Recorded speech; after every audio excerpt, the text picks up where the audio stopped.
Good evening. What is up, Razorback Nation? We are back this week with our weekly show after a quick break after the 4th of July holidays.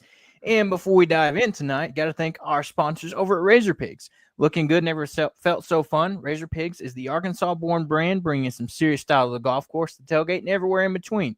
From high-quality polos to head-turning hats, they've got what you need to rep the natural state with pride.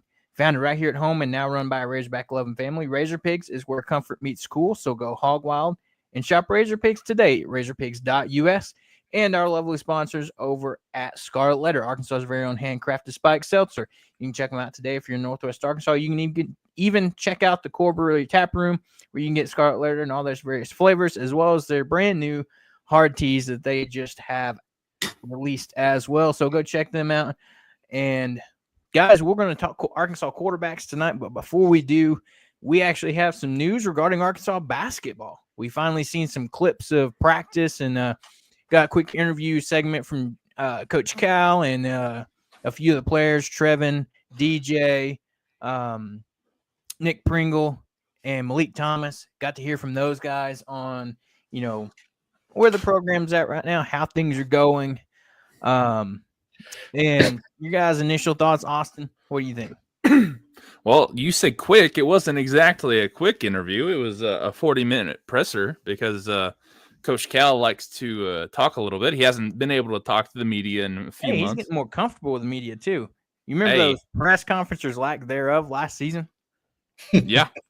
Yeah, so he was out there, just gabbing it up. And he talks a lot about being comfortable now. He's and it's not the comfortable like as in he's okay with how things are. He's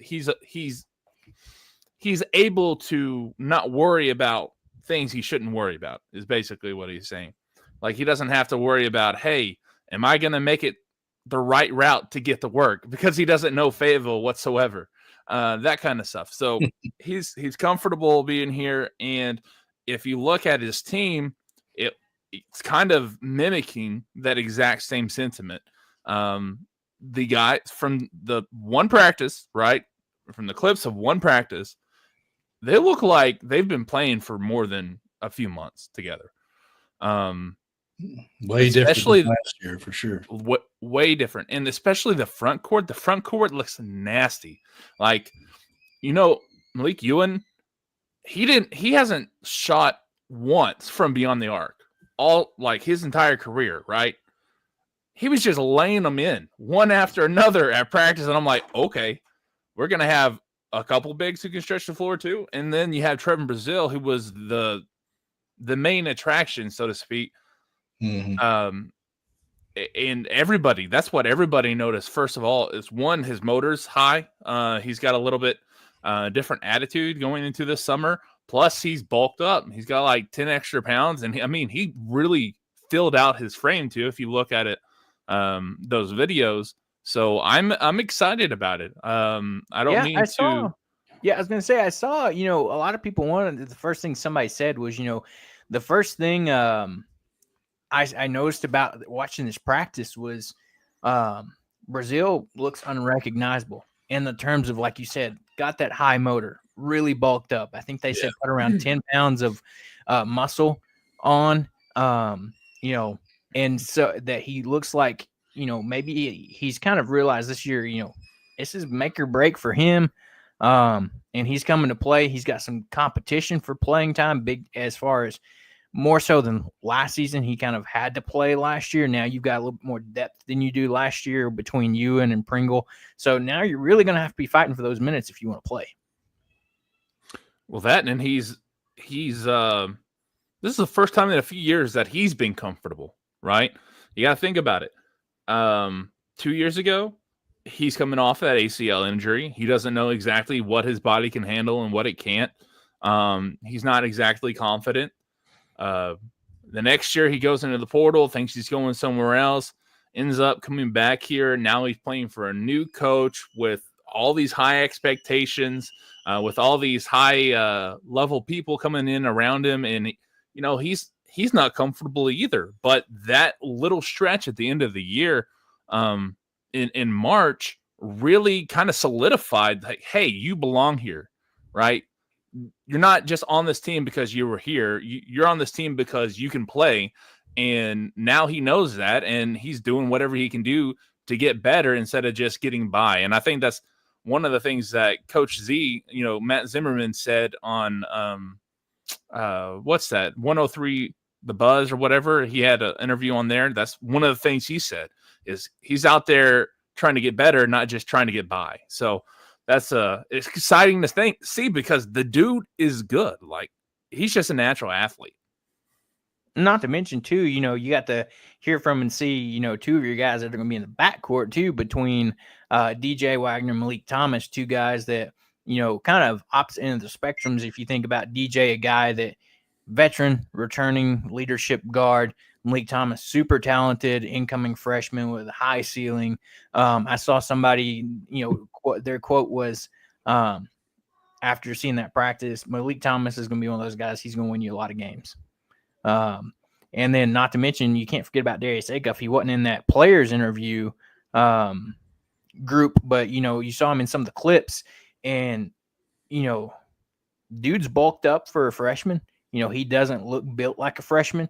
He looks like a guy that can come in and hold his own against a lot of the top guards in the country. So, you combine that, with what we see with the front court that you got, being more comfortable, having depth that you can actually having enough depth that you can scrimmage with each other.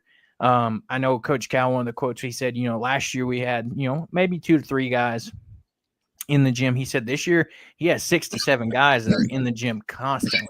And, that's always good to hear when you're thinking about guys that are trying to mesh, between transfers, freshmen, and returnees coming in, trying to gel together, getting that continuity and get familiar with each other and your playing style.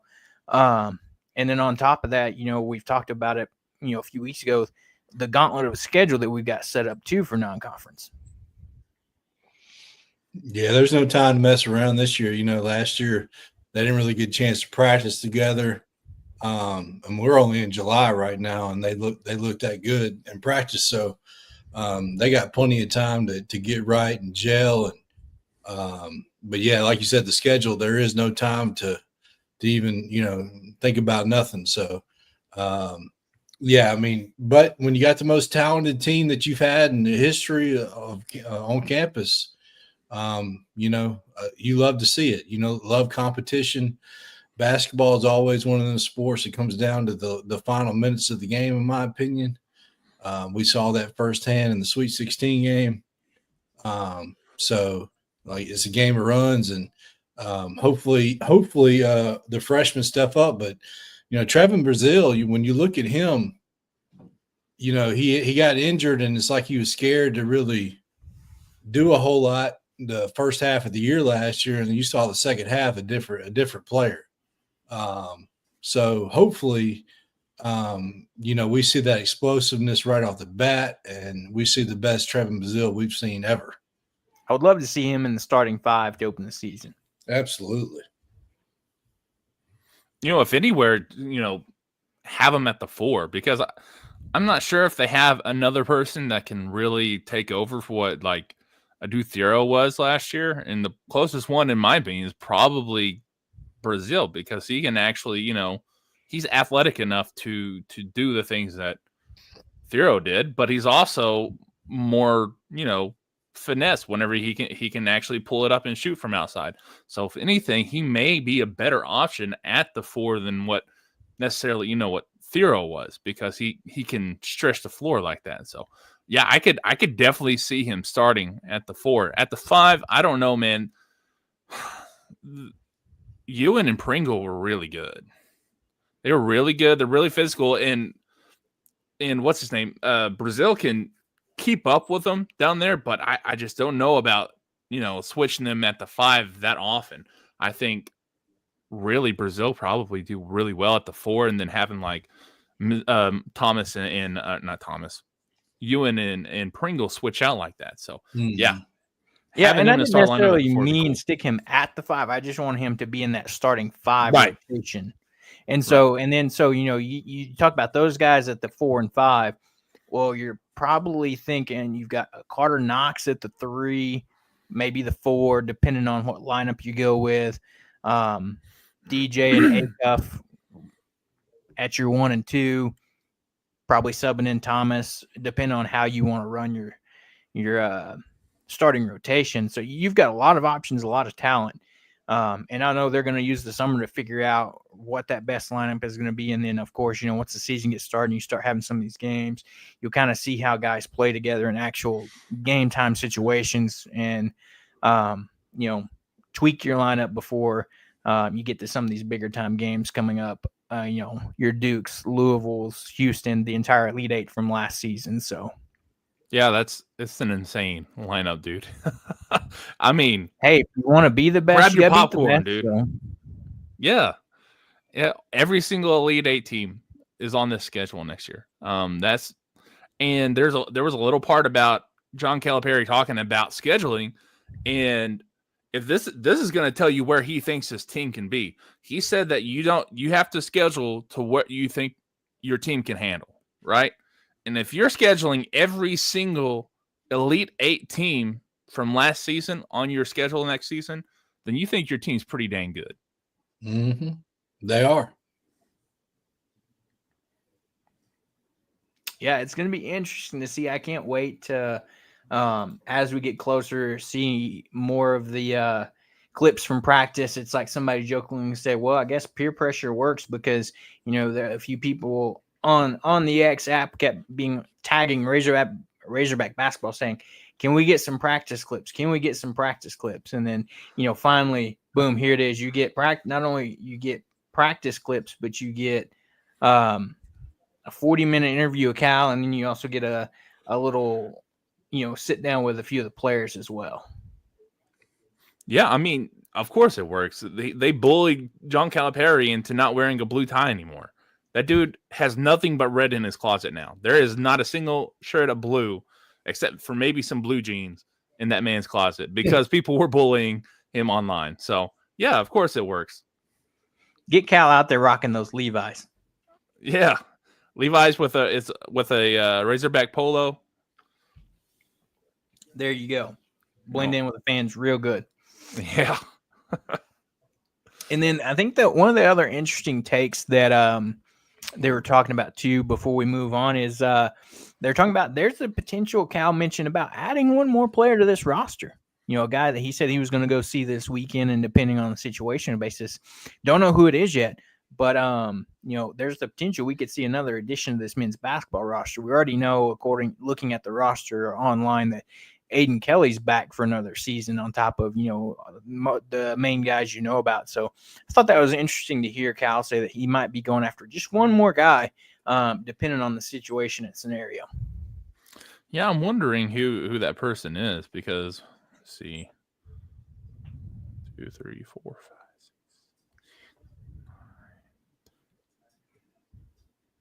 Because you're about out of roster spots unless you have a couple of those guys that are walk-on guys that are getting us small to NIL boost that covers their school. Well, you can't have that anymore. Remember, we have the house. Oh, that's right. So now the roster limit is at 15. That is completely, totally non-negotiable. You can't have any walk-ons or anything else after that.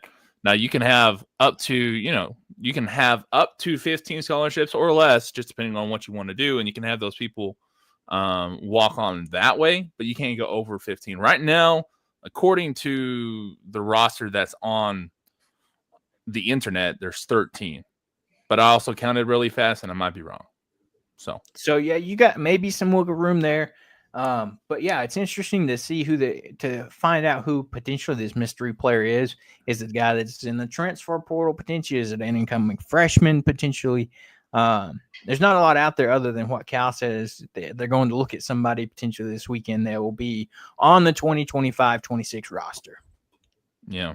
Also, it doesn't have the bigs that they picked up. The one from the overseas guys. I want to say Croatia. Kareem But Rattal.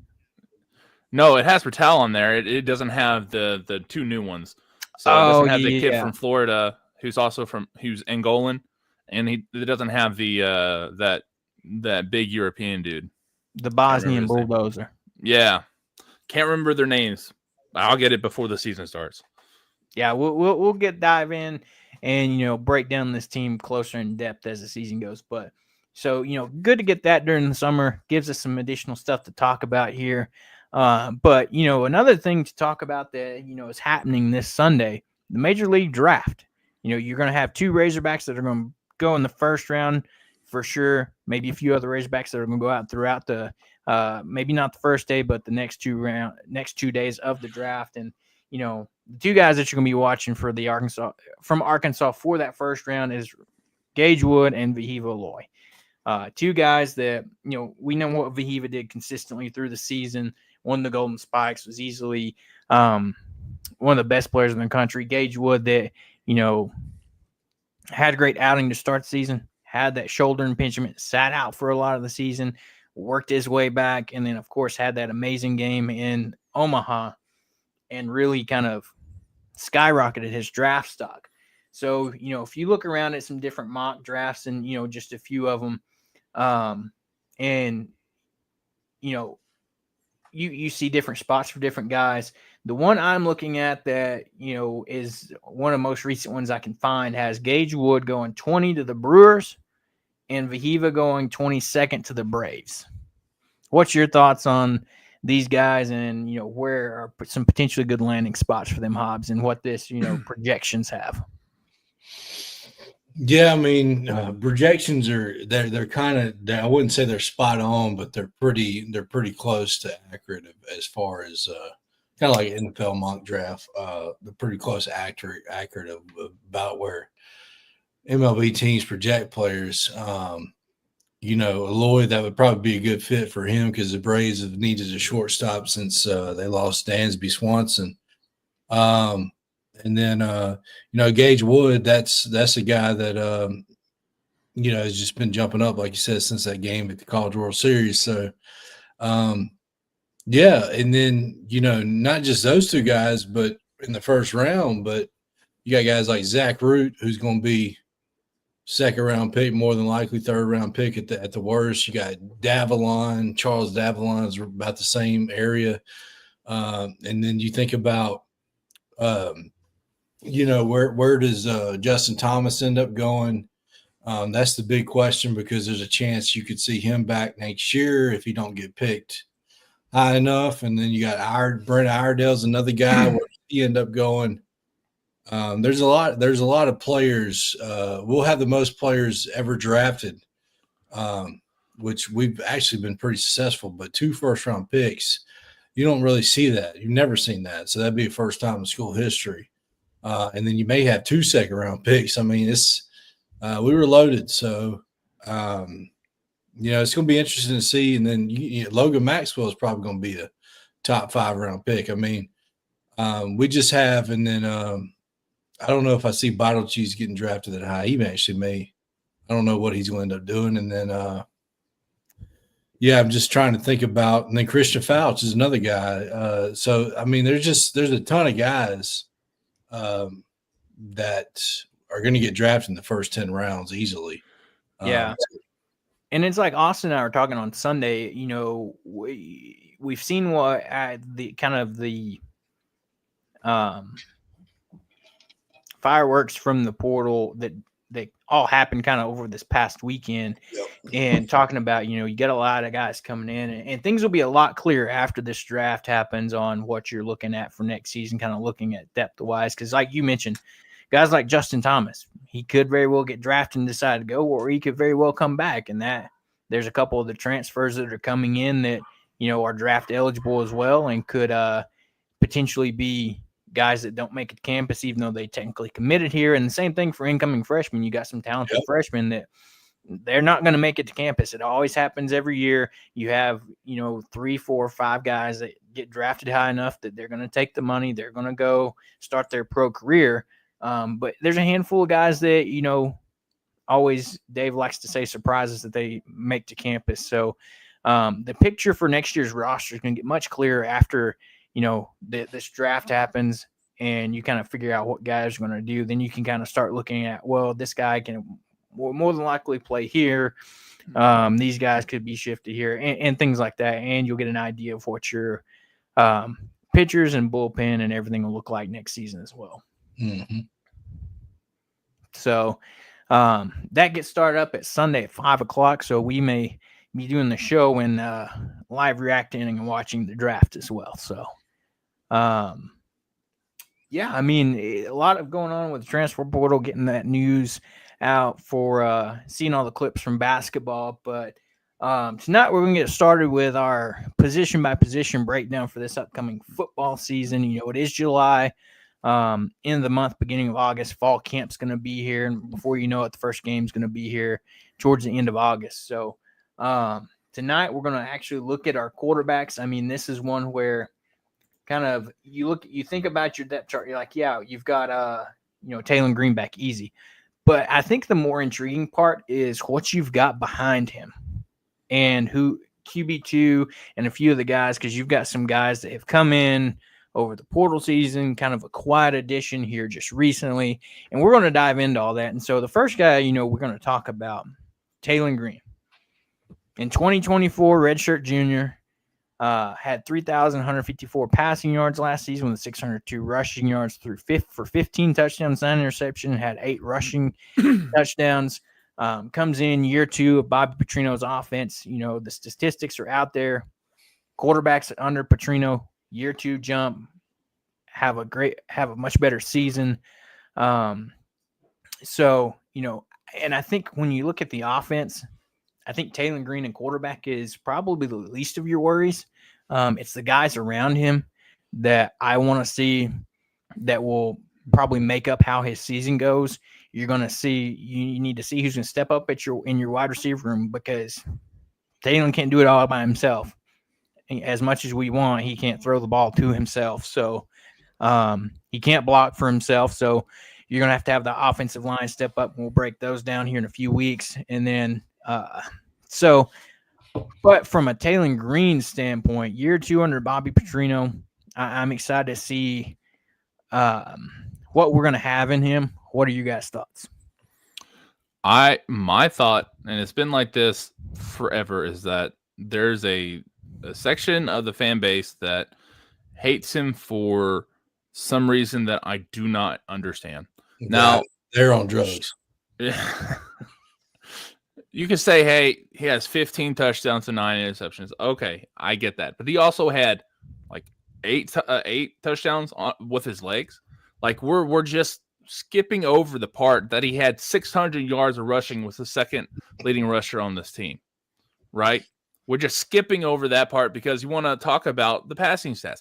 Well, here's the thing. He had the 7th best passing performance, single season passing performance in Arkansas history. Total yards, he's number 2 behind who? Ryan Mallett.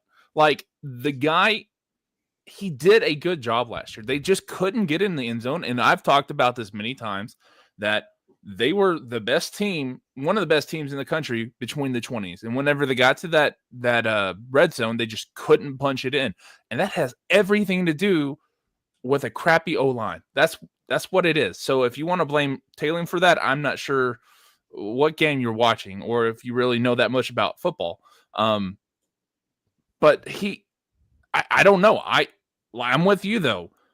Year 2 under Bobby Petrino, I see nothing but progression. Like I don't see a way that he, even with who he has around him, I don't see where he does a worse job, because I would much rather have an elite quarterback with, run-of-the-mill wide receivers than vice versa. Because if you get open, if they're in zone, if they play zone and you can get somebody open, if you have a great quarterback, you can play possession football all day long and go to the first down marker after first down marker and then score like that. And you know what? In this case, it might help Arkansas's as a team because I'm not sure about this defense. So if you can keep this offense on the field longer, that means there's less time that the defense has to be on the field. So I don't know, man. I don't want to drink the Kool-Aid because this is the most discouraged I've been going into the football season in a while. But the more and more I think about Taylor Green being with Bobby Petrino and having a retooled offensive line, the more and more I get excited about this this upcoming season. So, yeah, I want to see that passing TDs go up. That's the only thing. If that goes up, then Arkansas wins a bunch of games. Well, I mean, how many games did we play last year? 13? Yeah. 23 total touchdowns from the quarterback. And 13 games. How many rushing touchdowns did the other running backs get? So I'm just trying to. So I know we scored a bunch of those points against who's that, Pine Bluff or whatever. But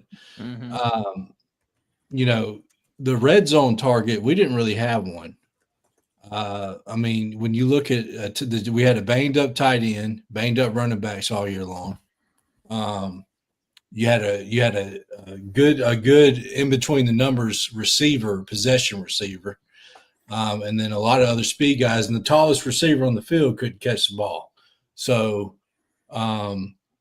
yeah, hopefully year 2 though under Bobby Petrino, the playbook can be expanded a little bit, so we have a little bit more options to go to in the red zone. But yeah, it's tough down there in the trenches in the SEC to score touchdowns.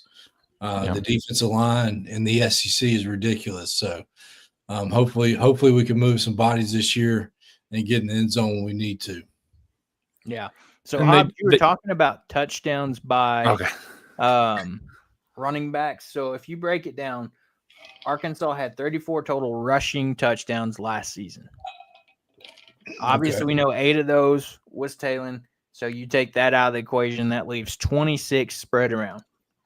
The next highest guy, Jaquindon Jackson, led all rushers for 15 touchdowns before he kind of got the injury bug towards the end of the season. I really think if he was healthy in a lot of those games, we would have scored more touchdowns. Yeah. So that boy is built different. He got them extra yards. And then you had Braylon Russell with 3, Rashad Dubinion with 2, Rodney Hill with 2, Malachi Singleton with 3, and Tyrell Reed Jr. with 1. So, 3 of those guys are not on this roster next year. So now I do like the running back Washington. Is that his Mike name? Washington? Yes. Yeah, I like him. He's got a little bit of toughness to him. So maybe he can fight for them extra yards. And I know, look, Braylon Russell had a great game. What game was that? He rushed over 100 yards and then asked for all this money. So look, Braylon Russell's got a little bit to prove to me that he can carry the load a little bit. Still a little bit annoyed with the we stay and we go and we stay and we go and thing. So I like Washington. I like Rodney Hill. Rodney Hill's another good running back. Rodney Hill's just a little bit too small. He can't really carry the load for an entire, he's 20 more your speed change of pace back.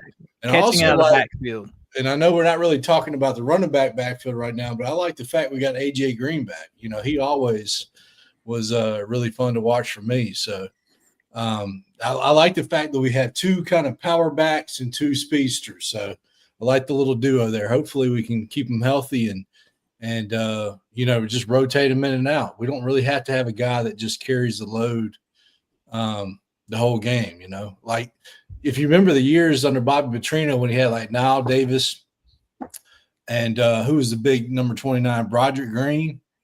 Those were some good years there. So, I like what I like the combinations we have. It sucks we lost the receiver to the broken wrist, but next man up. We're already at the point like who's going to step up? We're about to find out. Yeah, I mean that's just like Hobbs mentioned it here, and then I was going to mention that too. We got the news yesterday that Ismail Cisse, transfer wide receiver that came in from Stanford, was announced that he broke his wrist yesterday. So, a guy that was probably going to be a starter for in that wide receiver group. You don't need your wrist to catch the ball. Come on, man. Well, you only need one wrist. True. Let him just get out there and make a one-handed catch. But just OBJ it every single time. Oh, gosh. But Transplant Texan also says, I really like Taylor Green as a person. Was frustrating with inability to get in the end zone. All those stats without getting the TDs and wins. And I think that's what we talked about. You got to have better offensive line play because at the end of the day, Taylor Green can only do so much by himself. Even as athletically gifted as he is with being able to extend plays and things like that, especially towards the end of the season, I don't think he was ever 100% healthy after that Tennessee game with getting that injury. And so, that's one thing to look at too this season is he's going to be back fully healthy, hopefully no lingering issues with that knee. And so it's going to be interesting to see from the perspective how much help he gets, because I think Taylor Green himself, if we're talking just the quarterbacks, is primed to have a great season.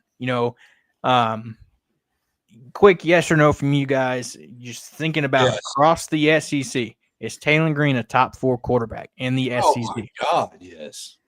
Yeah, hang on. Let me pull this list up real quick. No, I don't need a list. He's top 4. So, what's crazy is I think they have I hate to compare it to the college football video game, but, if you really want to learn who these players are, it's a good place to go. But they got Vanderbilt's quarterback ranked higher than him. Like, what are we doing here? Are you talking about as far as score overall, like his overall rating? So it's just kind of crazy to me. And they got the guy from Florida who hasn't really proved anything yet, so highly rated, and it's I like DJ Lightway though. I mean, I was about to say our friends over at here's the one that doesn't make sense to me at all. Like, I think he's a good quarterback, but he ain't number 1 in the SEC. Like Lenore Sellers, what the heck is with the hype? Yeah, he's had his moments. He's KJ Jefferson 2.0, and I never thought KJ Jefferson was the best quarterback in the country. He's a good quarterback. He was good for Arkansas when we had him. I don't understand why. He was all right until he started eating all the Skittles on the sideline, not really worrying about anything else. But that's true. But like here, I'm gonna name them off, and you guys tell me if they're better than not KJ Jefferson, Taylor Green. Okay, Zach Calzada. Nope. At Kentucky. No. No. Okay, Jackson Arnold. No. Maybe. We'll see. Potential's there. Potential is there. I'll give you potential. Okay, so Lenore Sellers. Potential's there. Okay, DJ Lagway. I'm not. From a talent perspective, I would say that he could be on par. No. Okay, Bo Preblula. I don't know the dude's name. The guy from Missouri. He transferred into Missouri from Penn State. He was Penn State's backup last year behind Drew Allen. Nope. Okay, Blake Shapen. No, he's not even. He won't be starting midway through the season. You think he's going to get hurt again? No, I think they're going to bench him because they suck so bad. They're just going to go to the next guy. It's not his fault. Mississippi State sucks. All right, Garrett Nussmeier. Probably the best in the conference, if I'm being honest. Yeah, I'd put him number 1 too. John Mater. Jim Mater. Which one's that one? The transfer at OU that came in from Washington State. Right, yeah. John Matty. I didn't get to watch. I didn't watch him very much. Who watches Washington State play football? He put up big numbers last year, but I'd have to see it firsthand. The only time I watched Washington State play is when Gardner Minshew was there because he's from my hometown, Brandon, Mississippi. So that's the only time I've sat there and just to watch them play. So, all right, Diego Pavia. Hey, look, they led Vanderbilt to a pretty decent season last year. I'll give him credit for that. So, I need to see a repeat though before I crown him better than Green. Yeah, same here. I think he's like Johnny Manziel light. Let me ask you this too. if you're on the call to call the game when AJ Green's in the background, what do you say? Green to Green. Green gives it off to Green, or like how do you call that? Big green to little green. I don't know. I mean, there is some height difference there. Yeah, there is. Okay, Joey Aguilar, Tennessee. No. I got to see it. I got to see it before I judge him. Ty Simpson at Alabama. No. Okay. Arch Manning. Yes. Number 2 in the conference. Yeah, I think that you're correct there. Gunnar Stockton, Georgia. I think it's one of those guys. I think that's one. Yeah, I think that's one you got to see it too. Austin Simmons at Ole Miss. I mean, look, Ole Miss has produced some decent quarterbacks. A lot of these, I think, are you got to see it in action. Yeah. Now, here's the one. Like here, we talked about KJ Jefferson, Jr. This is Malik Hornsby Jr. Marcel Reed. So Marcel Reed can actually, read a defense a little bit. Well, he can read it, but he can't throw the ball worth crap. Oh no, he can't. That's why, there's a lot of people that are like, "Oh, Marcel Reed's gonna, I think he's gonna be good." I'm like, you know what? You just talked about throwing the ball and crap. Sure. I don't think we've seen some of the plays that Taylor Green can release that arm strength yet. So, I'm anxious. You love to see Taylor Green take off and run with it, but man, I want to see that boy launch that thing 67 yards down the field. We got some glimpses of it. We did get some glimpses. That boy, look. You talking about arm strength? He's one of the best in the SEC in that category, period. Maybe the country. Well, yeah, he's got those big long arms. I mean, he's obviously has some power behind it. But the part that I think is impressive is that whenever he does get in those binds, that he can throw off his back foot, and this is something that I mentioned before he stepped on campus. Like when we figured out he was going to be the next quarterback at Arkansas, I went through and watched a lot of his highlights, and there was so many plays where he was throwing 40, 50 yards downfield off his back foot. I'm like, and it's not even you give him time to get set, and we do have some speedy wide receivers this year. If you got some of those guys that can maybe burn a DB or two, and then just let Taylor get back there and launch it. Yeah, I mean, there's a chance for it. And the thing is, a lot of those, they're not even in the area. There's a lot of them that are on a dime. There's one, the pass he did to Isaiah Centenia against Auburn that was kind of like that, but he kind of underthrew it. Still, he threw that. There was 60 air yards. It was incredible. Let me tell you something. He's a top 3-round pick in the draft. This dude's got NFL written all over him. Yeah, I mean, you just don't that speed and that arm strength. You can't teach that. I was about to say the things that I want to see improvement from this year, as far as from a Taylor Green perspective, is maybe just a tad bit improve your decision making a little bit. There were some balls last year that made you question, or maybe he didn't see a guy open or two on some reads. So, and I think that comes from just working with Petrino and understanding this playbook a little bit more. On top of giving you time that you're not having to kind of look back over your shoulder every 2 seconds, whether worrying that, you're going to have to run because your offensive line couldn't block anybody. So I think those are some factors that you got to consider when, looking at Taylor Green and can he take that next step forward this season? Right. I think one of the things he needs to touch on, and no one really talks about it a lot, is his touch. We all know he can throw like crazy, right? We know he can throw that long ball, but he has the problem about easy passes, the ones that you think are 10 out of 10 you're going to make. There was that pass, I think it was against Oklahoma State early in the game where he throws it, and I don't remember who was wide open, but they were wide open. About if they would have got it, they would have scored. It was Rodney Hill in overtime. Was it Rodney Hill? Okay, yeah. So I think it was that. I think it was the running back out of the backfield, and it was a simple, your check down pass that you catch it and you put it right there in the breadbasket, if you will, and touchdown.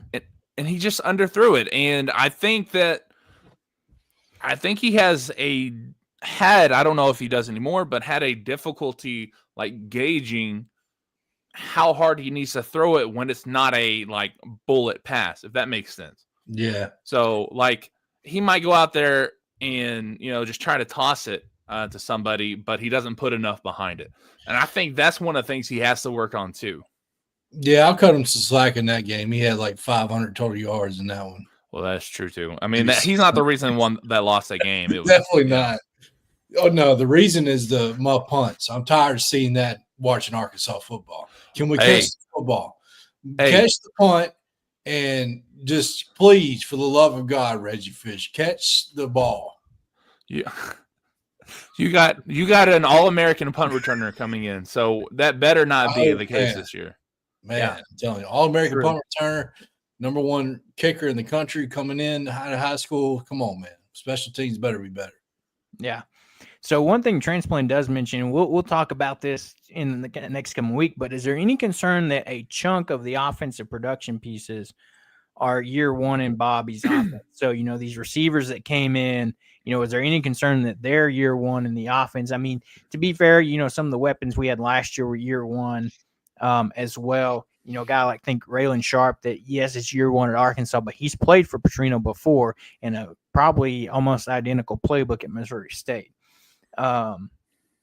So, and that is a concern, how quickly these guys can pick up the playbook. I mean, I think one of the main guys that a lot of people were talking about coming into this offseason, wanting to see, who's going to step up is Omega Blake, the kid from Charlotte, the extremely talented kid. But, they were saying over the summer ball, some of these guys were struggling, weren't making the strides. And maybe that just comes from, needing to dive in the playbook a little bit more. Taylor's been working with these guys a lot, out there throwing a lot. So, hopefully by the time we get to fall camp, these guys, these receivers have picked up the playbook, the route trees, and also have that connection with Taylor and that comfortability where Taylor has the trust that, he's going to throw at these guys and, not be nervous that they're not going to catch it or, whatever it may be.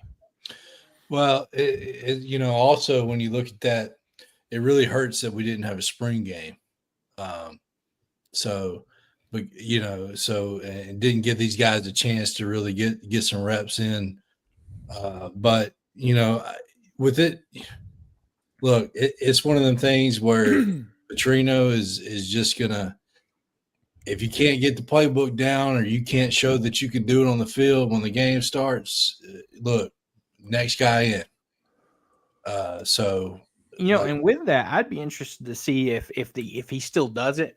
Good friend of the show once told us that a receiver that played for Petrino said that they had, every week before the game, quizzes, if you will, on the playbook and game plan for that week. And depending on how you scored on that, kind of dictated, how much you would play. So I'd be interested to see if that's something Petrino still implements, at least, now on being just the offensive coordinator with his receivers and his skill position guys. Is like, do you know the playbook? Do you know your audibles and things of that nature? So, it's like Transplant Texan said here, and I've heard this too, is that, Crutchfield came in from Missouri, struggling with the playbook a little bit. Don't know if that's just because it's a Petrino playbook and it's that complicated. I'm willing to bet that's part of it, but also, how much of it is on him as well. Look, if these guys want to play pro ball, they better get it figured out because this is a pro style offense. So they better learn today. I mean, I've always said this: watching film and learning playbooks comes down to you want it or not. So if you struggling with it, that's a you problem. You better spend every second. Don't be out with your girlfriend or out partying with the guys or whatever. You need to be in there learning it because that's all that matters. You want to talk about a guy that is all about film, John Gruden. I don't know why he came to mind. I guess because that video he put out, but it's all about want to when it comes to film and learning the playbook. I was about to say, Yeah. not to mention talking about Taylor Green too. You know, he's a guy that you mentioned, John Gruden, that made me think of it. You know, you saw Taylor in the picture with Gruden while they were at the Manning and Passing Academy. So he went out to the Manning Passing Academy with a lot of the top quarterbacks in the country, in an attempt to just continuously get better and improve his game too. Yeah.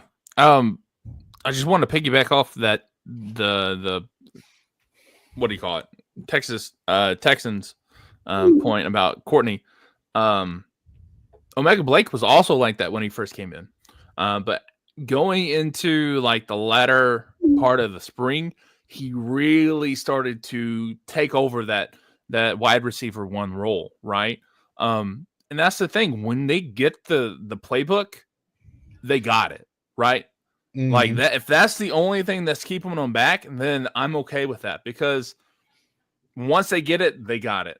And as long as you have the skill to play out there, then it's fine. But I think having that competition and a lot of other 1 year guys around you, that means you are, it doesn't matter where you are on that depth chart, you are at the same level. The only person there that knows a little bit more than you is Unk over there, Monte Harrison. That's about it, right? There's not another person on that roster that knows more than you. So you're on level playing field, and you have a chance to start. And that's the whole problem with the transfer portal. You want to transfer from this system to that system every year, and then you can't learn the playbook. Maybe if you stayed in the same system for a little while, you might be all right. Like that's the only problem with this whole, I want to go play immediately thing. Like sometimes that's not the answer. And that's fair. I mean, and that, when you go from playbook to playbook, it's tough to be consistent because, you go to different offensive style, different head coaches, different route trees, whatever it may be. It's just tough. Yep. So we just talked about, Taylor Green, and, we know what we've got in him coming back. The question mark is, for, I think, this Arkansas quarterback room, and what to discuss that, poses a lot of intrigue, if you will, is who is behind Taylor Green on this roster. We know some of the names. We've talked about them before, but what are you actually looking at in depth for this quarterback room? So quarterbacks on this Arkansas roster behind Taylor. Obviously, we know KJ Jackson's been here for a couple seasons, the lefty. You got Trevor Jackson that transferred in from Florida State. Grayson Wilson, obviously the freshman that came in this season with Madden Amaliava that left. And then a guy that kind of just popped up that out of not nowhere, but, on the down low, Brayson McHenry, originally from close to Arkansas down in Texarkana, played at Baylor. He's coming in at Arkansas. And so, looking at these guys, what's your initial thoughts of not these guys as individuals, but just looking at this depth behind Taylor?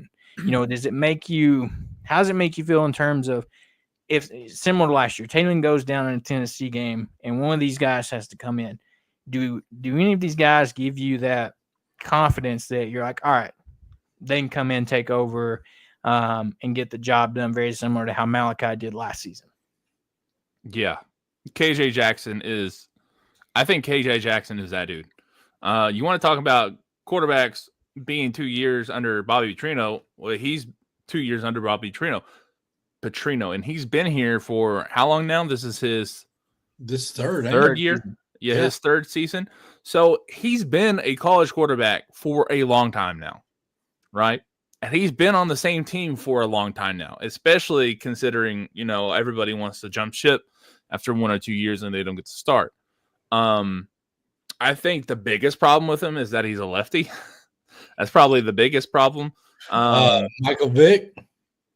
It's not about being a lefty. It's about the offensive line. I don't know how great Shat McCroy is going to be over there and playing the blind side. So if they have to make that switch late, it just depends on how good they are on that pass protection on that right side of the line. So I do think he's got the skills to do it. I think he showed a lot of promise last year.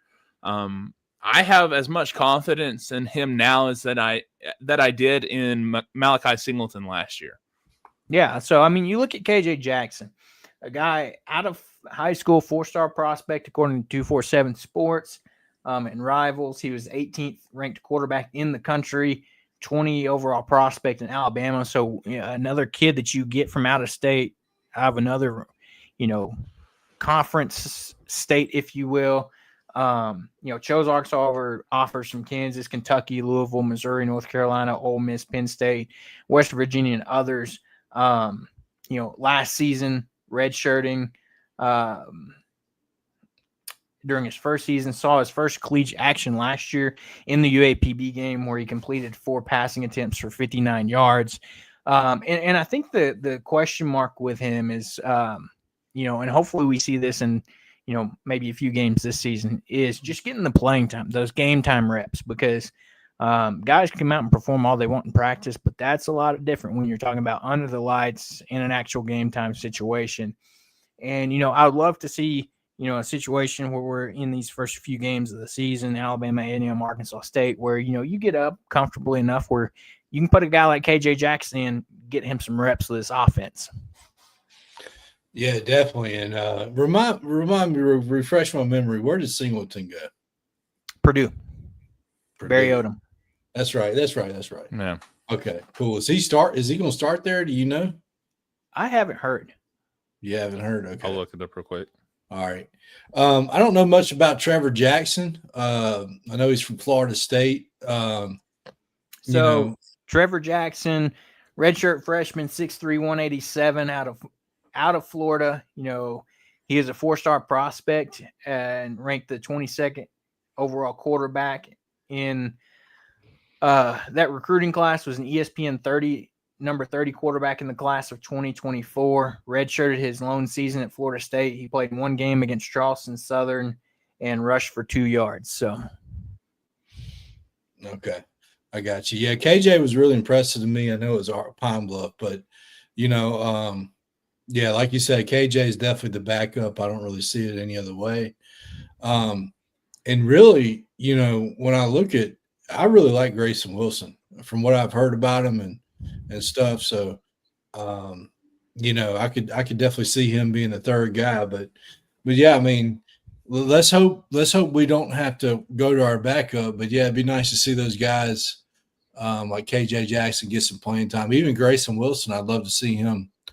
And even the other 2 guys on the roster, let me see a little bit, but I don't, if I had to guess with the schedule we have, we'll probably see max 2 quarterbacks play at all this year. Hopefully, knock on wood, that's it. So I would think Grayson Wilson might redshirt. I don't know. I'd be willing to bet so with him coming in as a freshman. Right. Grayson Wilson, 6'3", 211, out of Arkansas, North Little Rock, a home state kid, went to Conway High School. Was ranked a 4-star prospect, 3-star by 247 Rivals on 3. ESPN had him as a 4-star. He's a pocket passing quarterback, so a little bit different. He's still mobile, but, a little bit different than what you got with Talon, where he's very hey, I know Petrino had 1 pocket passing quarterback one time. You remember that? 100%. Yeah, 2 of them. Yeah. Guys by the name of Ryan Mallett and Tyler Wilson. That's right. And so, he's a guy that came in, home state kid. You love to see guys like that come in. But, yeah, he's a guy that, I would like to see, get some playing time, but more than likely, to your point, Hobbs will redshirt. And then that other 5th guy that I think for all intents and purposes, I think they said he's basically a walk-on to this roster in terms of what a walk-on can be. I know we just talked about that. Brayson, he's not even on the college football 26 game. Like, he's not even on the team. Is he at Baylor on that game, I wonder? He might be. I haven't looked. He might be. So, yeah, he's a redshirt junior that's coming in from Baylor. Redshirted last year, did not see any action. He functioned as the 3rd-string quarterback for the majority of the final 11 games last year, and then redshirted in 23, 22, and 21. Played at Texas High in Texarkana. As a senior, threw for 1,600 yards, 14 touchdowns, recorded 27 touchdowns on the ground with 1,900 rushing yards. Oh, so he can move a little bit. And he's Nice. 6 foot 202. So, these guys, when you start talking about maybe Brayson McHenry, Trevor Jackson guys that, like we said, KJ Jackson's going to be QB2 unless there's just been some surprise development with Grayson Wilson. Mhm. Wilson's your QB3, and I think Trevor Jackson, Brayson McHenry are going to be guys that are your kind of practice squad guys, if you will, guys that are going to be trying to replicate the other team's quarterback depending on what the need is. But yeah, I think this season's interesting because at least we kind of knew last season what you had with Malachi Singleton. You don't know as much with KJ Jackson because we haven't really seen anything other than that brief stint in the UAPB game late in the game because, of course, Malachi played before him, as last year KJ Jackson was QB3. And at least you won't be hearing we need to bench Taylor Green for Singleton noise this year. That was ridiculous, but yeah. Hey, I got an answer on the Malachi Singleton thing, by the way. All right. So it looks like they don't know who the starting quarterback is yet. They don't plan on naming one until the fall. But they had one returner and then 3 guys who came in, one from UCF, one from Washington State with them, and they've cycled through those quarterback 1 reps. Here's the thing, though. The reason that kid E.J. Colson from UCF went up to Purdue is because he followed his offensive coordinator.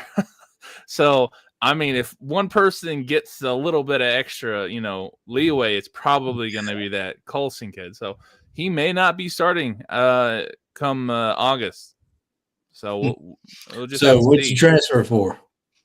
Well, here's the thing, too. I mean, Barry Odom and him, they go back to the Arkansas days, too. So, if you're going to have one person on your side, I'd rather have the head coach than the offensive coordinator. So, we'll see. I think that's going to be an interesting story, though. Yeah, it will be. I'll be paying attention. Yeah, when you look at it, it's going to be interesting to see. You've got a handful of guys, 2 guys that you can probably, count on, 2 guys that, I don't know if I've ever seen a team in college football go 4 5 deep at quarterback. Knock on wood, we don't have to even remotely worry about that. But it's just interesting to talk through, the names, understand what this quarterback room looks like.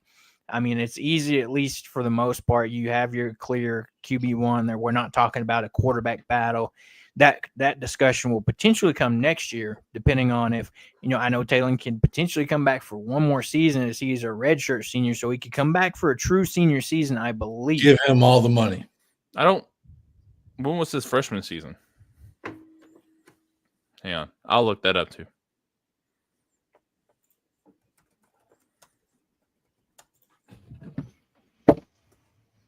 So his freshman season was 2021, and he redshirted. Yeah, so he won't have that 6th year because he doesn't have he never played during COVID, so he won't have that COVID year.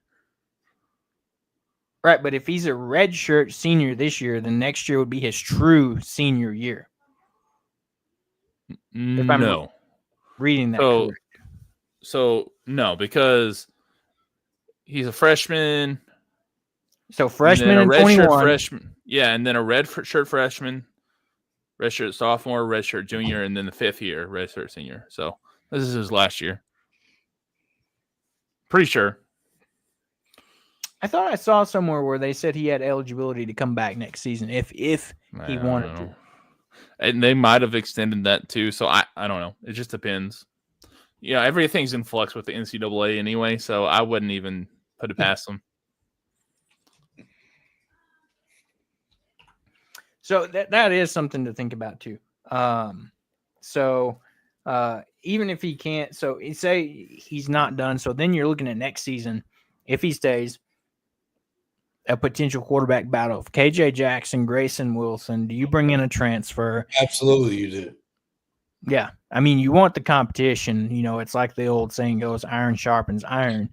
I mean, if Bobby Petrino is still here, there's going to be a boatload of quarterbacks that want to come here. Right. Especially if, you know, you see Taylor Green balls out this year like we expect him to.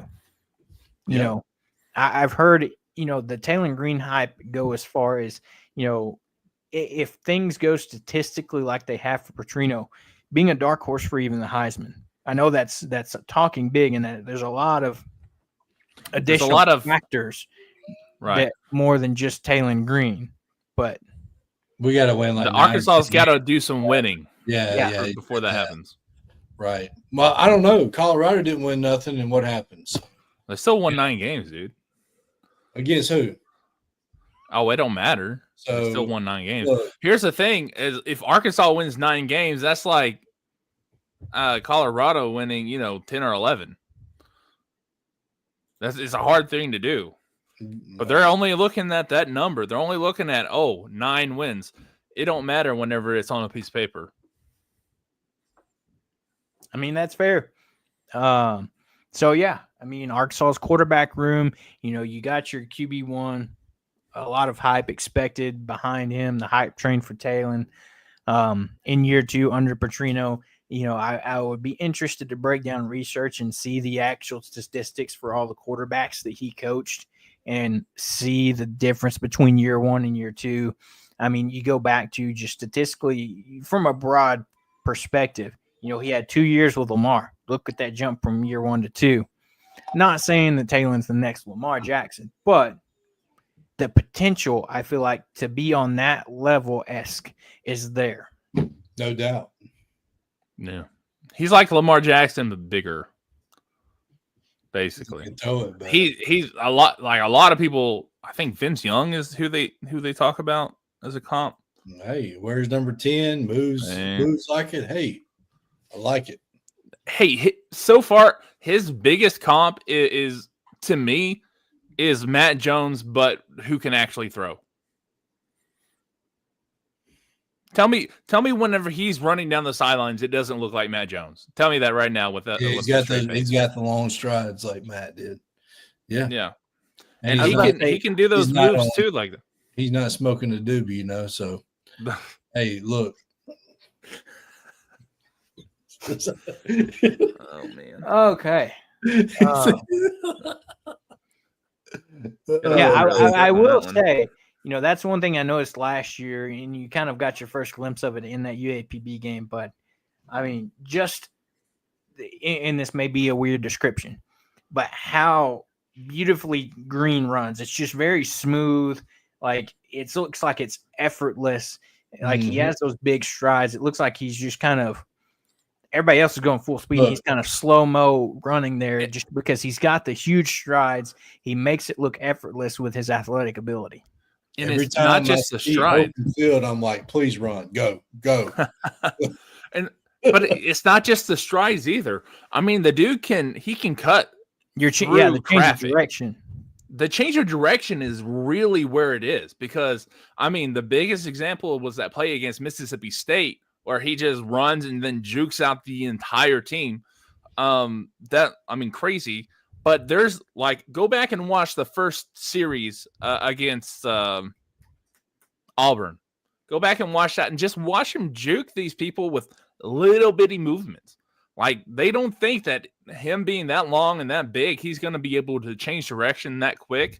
And it's it's finesse. I mean, he just glides.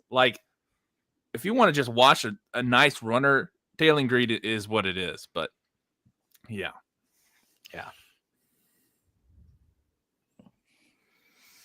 So it's going to be interesting to see. We'll continue our position-by-position breakdown next week with we'll jump over to the running back room. You got a preview of it with Hobbs this week, so we'll really dive in next week in depth to these guys. I mean, you kind of know Braylon Russell, Mike Washington. We'll go into a little bit about Mike Washington and more in depth about him. You got your glimpse of Braylon Russell last year. You got Rodney Hill back. A couple other names, AJ Green, that's a blast from the past, if you will. in the Sam Pittman tenure. So it's going to be fun as we continue to go through this. I think for me, looking at the offense, quarterback's the least of my worries going into this season. Yeah, quarterback and left tackle, no worries whatsoever with those two. Yeah. Yep. Yeah, pretty much. Ready to wrap up here. Anything you got, guys, before we get out of here? Hobbs, you want to give everybody an update on how the new college football game is so far? Man, that's awesome. I love it. Speaking of Taylor Green, man, I'm running all over the place with him. He's incredible. So, yeah, I love the game, and I'm not going to stop playing it for probably months. There we go. But as we get ready to wrap up here, guys, great show tonight. Excited to, talk about the hype for the quarterback room, especially Taylor. He's a guy that's been on the show a couple times. Real genuine hard worker. So I'm excited to see what he's going to do under year 2 for Petrino. So, don't forget, let's like, share, subscribe, YouTube, Apple Podcasts, Spotify, anywhere you get your podcasts, like Transplant Texan. I said, select all those notifications. That way you get notified anytime we go live and you don't miss anything.